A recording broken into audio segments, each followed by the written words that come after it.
ॐ सापर्यगात् शुक्रमकायमावृणमस्नाविरं शुद्धमपापविद्धं कविर्मनीषी परिभुः स्वयंभूर्याथा तथ्यतोर्थान् व्यदधात् शाश्वतीभ्यः समाभ्यः।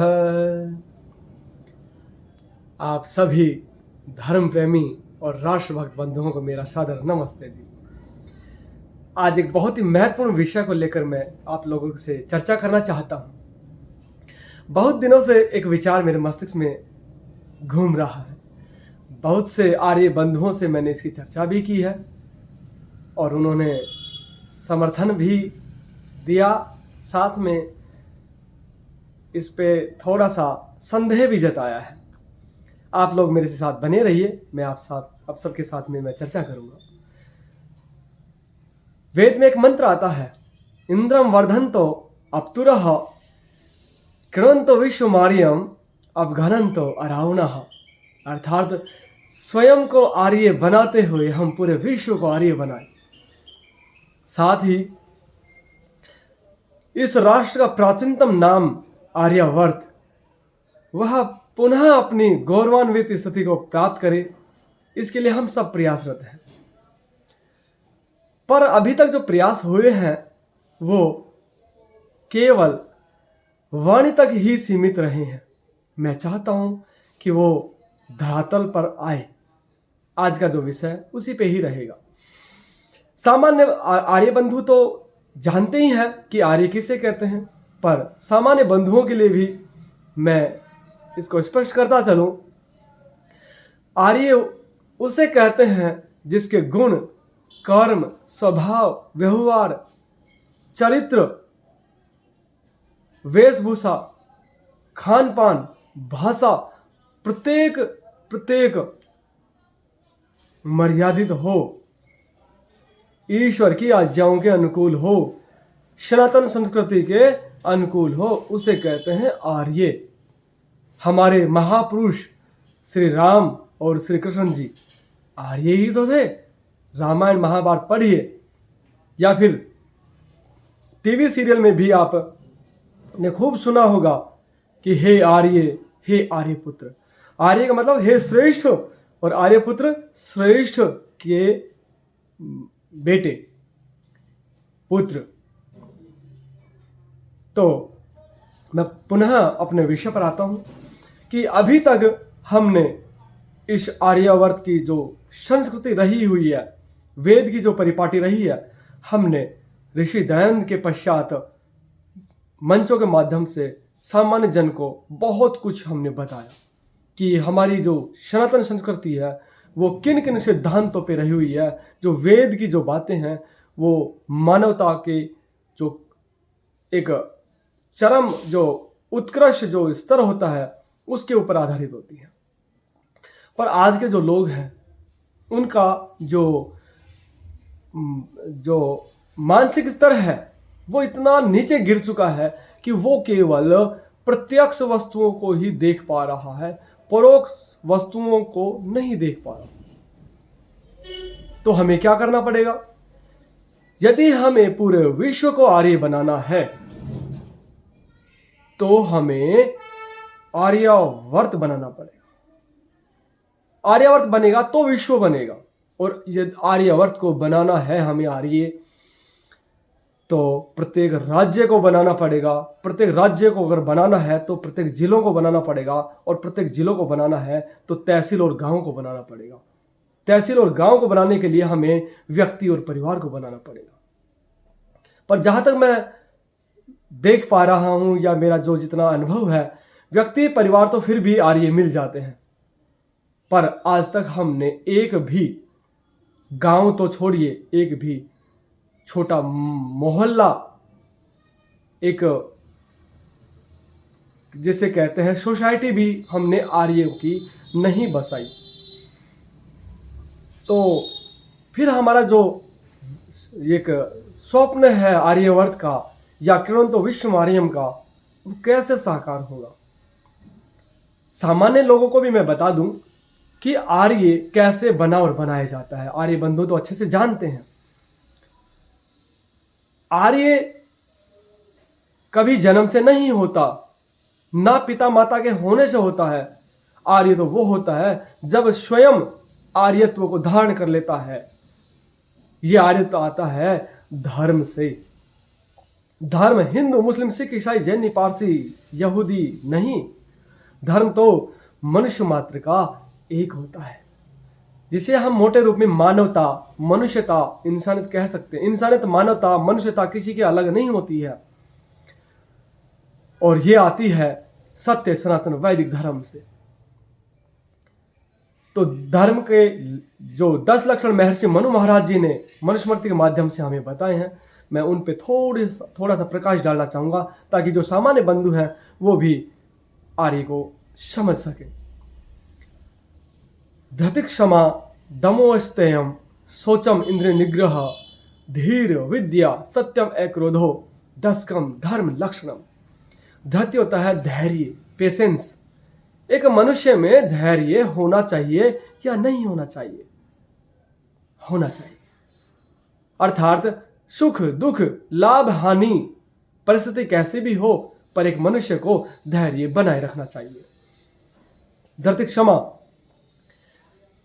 यदि गलती बहुत छोटी हो, सुधार करने की गुंजाइश बची हो, और व्यक्ति भी ऐसा हो कि हाँ वो सुधर सकता है, तो व्यक्ति में क्षमा का भी गुण होना चाहिए। लेकिन ये तब जब गलती क्षमा करने के योग्य हो। धृति क्षमा दमो, दमो होता है संयम, यानी जीवन में संयम होना ही चाहिए। जीवन यदि असंयमित हो गया तो समस्याएं आ जाएंगी। लिमिटेड होना चाहिए, बाउंड्रियों से युक्त होना चाहिए। बाउंड्री लेस हो गया तो फिर समस्याएं हो जाएंगी। धृति क्षमा दमो आस्तेयम, आस्तेयम होता है किसी दूसरे की वस्तु उसकी बिना अनुमति के उसको लेने का मन में भी विचार ना आए। आस्तेयम। शोचम होता है पवित्रता, जो शौचालय है वो यहीं से ही आए। आज तो हम बोलते हैं फ्रेश होके आ रहा हूं, नहीं, पवित्र होके आ रहा हूं। शौचम अर्थात हमारे शास्त्रों में कहा गया कि हम जितने बाहर से पवित्र हैं, नहा धोकर अच्छे कपड़े पहन करके, उससे ज्यादा हमें भीतर से पवित्र होना चाहिए। अंदर और बाहर से पवित्र होना चाहिए। शोचम इंद्रिय निग्रह, हमारी जो 11 इंद्रियां हैं, 5 ज्ञानेंद्रिय, 5 कर्म इंद्रिय और एक मन, 11 के 11 इंद्रियों पे हमारा निग्रह हो, कंट्रोल हो, नियंत्रण हो। गाड़ी पर जब तक हमारा नियंत्रण होता है तब तक हम चाहे 500 किलोमीटर जाए, चाहे 1000 किलोमीटर जाए, हम सुरक्षित रहेंगे।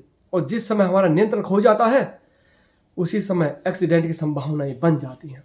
तो वैसे ये शरीर है, जब तक इस पे नियंत्रण रहेगा ये शरीर बहुत अच्छे से चलेगा, और जब आपने नियंत्रण खो दिया तो फिर दुर्घटना संभव है। इंद्रिय निग्रह, धी होता है बुद्धि को बढ़ाना। अच्छी पुस्तकों के स्वाध्याय से, विद्वानों के सानिध्य में रहने से, चिंतन मनन करने से, स्वाध्याय करने से और मादक पदार्थों से दूर रहने से विद्या बढ़ती है, बुद्धि बढ़ती है। धीर विद्या जो सत्य कल्याणकारी बातें हैं उनको हमें बढ़ाना चाहिए, और जो अकल्याणकारी बातें हैं, पाखंड युक्त बातें हैं, अमानवीय बातें हैं, उनको यथा सामर्थ्य हमें रोकना चाहिए। धीर विद्या, सत्यम, सत्य बोलना चाहिए लेकिन मधुरता के साथ।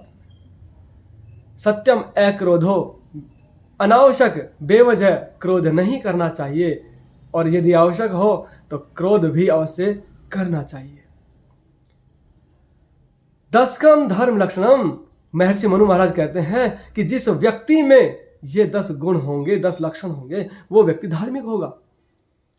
विचार कीजिए, जिसमें धैर्य हो, जिसमें क्षमा करने का भी गुण हो, जिसमें संयम भी हो, जिसमें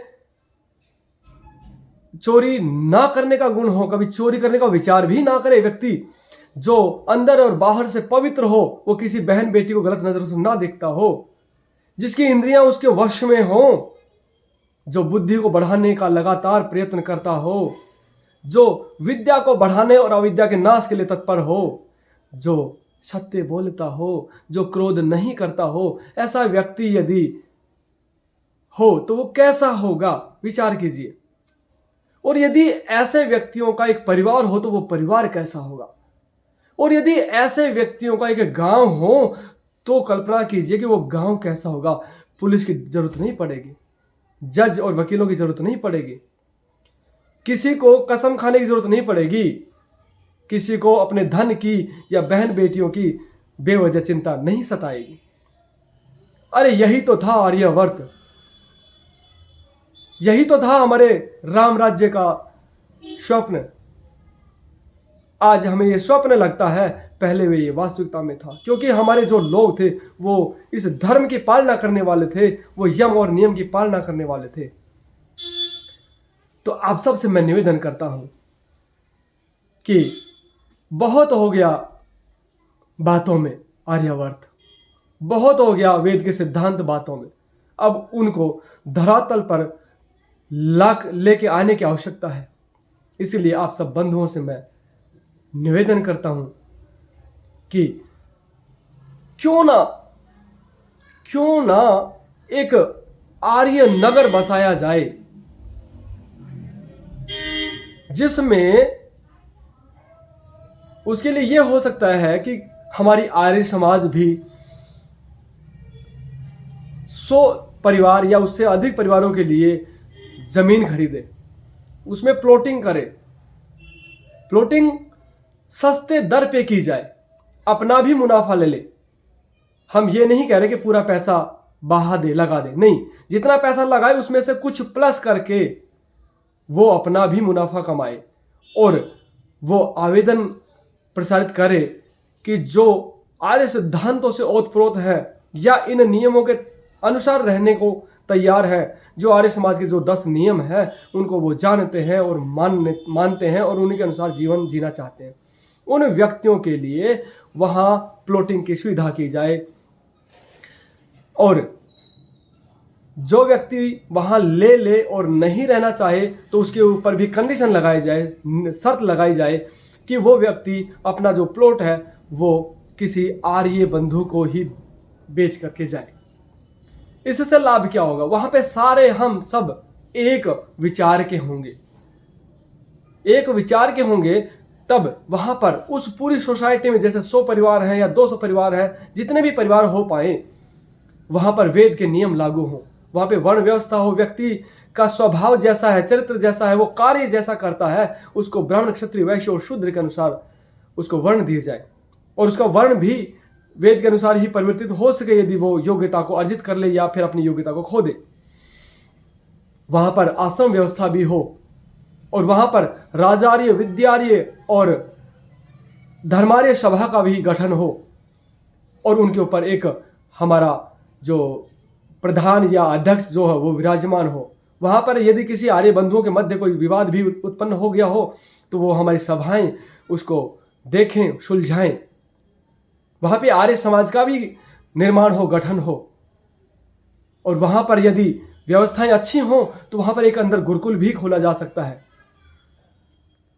वहां पे प्रत्येक कार्य जितना संभव हो परिस्थिति के अनुसार वो वेद के अनुसार करने का हमें प्रयास करना चाहिए। यदि हम ऐसी एक नगर या एक छोटी सोसाइटी या फिर हम कुछ भी कह लो, यदि हम ऐसा बसा पाए तो आज भी हम कहीं ना कहीं तो रह रहे हैं, क्योंकि मनुष्य सामाजिक प्राणी है, बिना समाज के नहीं रह सकता। तो कल्पना कीजिए, आज हमारा पड़ोसी सामान्य है, वो लड़ाई झगड़ा भी करता है, पाखंड भी करता है, झूठ भी बोलता है, नशा भी करता है, हमारे बच्चे वहीं पर खेलते हैं अंदर बाहर, या तो हम बाहर निकलने नहीं देते। जब बाहर नहीं निकलने देते तो बाहर के परिवेश से वो परिजान नहीं होता उसको और अंदर ही अंदर वो एक कुएं का मेंढक बन के रह जाता है। जब वो बाहर निकलता है तो उसको सामने अलग परिस्थितियां होती है। तो कल्पना कीजिए, विचार कीजिए, यदि आपके बच्चों को अंदर और बाहर एक वही वैदिक परिवेश मिले तो आपके बच्चों का जो निर्माण होगा वो कैसा होगा। वहां रोज सुबह शाम संध्या होगी, रोज यज्ञ होगा और जिस तरह से ईसाई चर्च में रविवार को जाते हैं, शुक्रवार को मुसलमान जाते हैं, वैसे ही कम से कम सप्ताह में एक दिन पूरी सोसाइटी के लोग उस आर्य समाज में हम इकट्ठे हों और हम अपने समाज और राष्ट्र के कल्याण के लिए हम विचार करें, चिंतन करें। वहां पे प्रत्येक चीज वैदिक उस विधि के अनुसार ही हो, तो सोचो उसकी, उस बाग की, जो हम ये बाग लगाना चाह रहे हैं, उस बाग की खुशबू कहां तक जाएगी। अब मान लो मैं रहता हूं तो मेरे स्नेहजन, मेरे जो रिश्तेदार हैं वो मेरे से मिलने आएंगे, और जब वहाँ की व्यवस्थाएं देखेंगे, वहाँ के हमारा बोलचाल और रहन सहन देखेंगे, हमारा व्यवहार देखेंगे सबका, तो वो वहाँ गांव में जाकर कहेंगे कि भाई मेरा रिश्तेदार वहाँ रहता है और वहाँ तो ऐसी व्यवस्थाएं हैं। हमारे आर्य विद्वान भी मंचों के माध्यम से बता सकते हैं कि हमने वहाँ पर एक आर्य नगर बसाया है। किसी को यदि प्राचीन वैदिक सभ्यता संस्कृति के दर्शन करने हैं तो एक बार वहां पर जाके आइएगा, विचार कीजिए। इसमें जो इस काम को आगे होकर करेगा, प्लॉटिंग करेगा, उसको भी अपना मुनाफा मिलेगा। जो हम जैसे लोग उसमें वहां पे प्लॉट लेंगे तो हमें भी सस्ते दर पे मिलेंगे, और उससे भी बहुत बढ़िया हमें अपने परिवार को, अपने बच्चों को एक वैदिक जो परिवेश मिलेगा जो कभी पैसों में खरीदा नहीं जा सकता। हमें अपने धन की और बच्चों की कभी चिंता नहीं होगी, हमें ताला लगाने की आवश्यकता नहीं होगी, हमारे बच्चे नशे के नजदीक भी नहीं जा पाएंगे। तो बात बहुत ज्यादा लंबी हो सकती है, तो मैं आप बंधुओं से, कम से कम जो आर्य बंधु हैं, जो अपने आप को ऋषि दैन्य का अनुयायी कहते हैं, जो अपने आप को वेद के साथ में बांधना चाहते हैं, उनसे तो मेरा करबद्ध निवेदन है कि आप सब इस पर विचार कीजिए। इसमें आप अपना विचार अवश्य दीजिए कि क्या इसमें घटाया बढ़ाया जा सकता है, किस तरह से किया जा सकता है, इसको धरातल पर हम कैसे उतार सकते हैं, और आप सब मिल करके इस योजना को आप क्रियान्वित कीजिए, जिससे ये आर्यावर्त बन सके। अगर एक बार एक जगह ऐसा नगर बस गया तो ऐसा प्रत्येक जिले में, प्रत्येक तहसील में बसाया जा सकता है। तो मैं चाहता हूं कि हम सबको इस निमित्त विचार करना चाहिए, और मैं चाहता हूं कि एक ग्रुप बने। तो आप जो भी इस तरह के विचार रखते हैं, आप मुझसे भी संपर्क कर सकते हैं। आप सब ने मुझे धैर्य से सुना, इसके लिए बहुत बहुत धन्यवाद, आभार, सादर नमस्ते जी।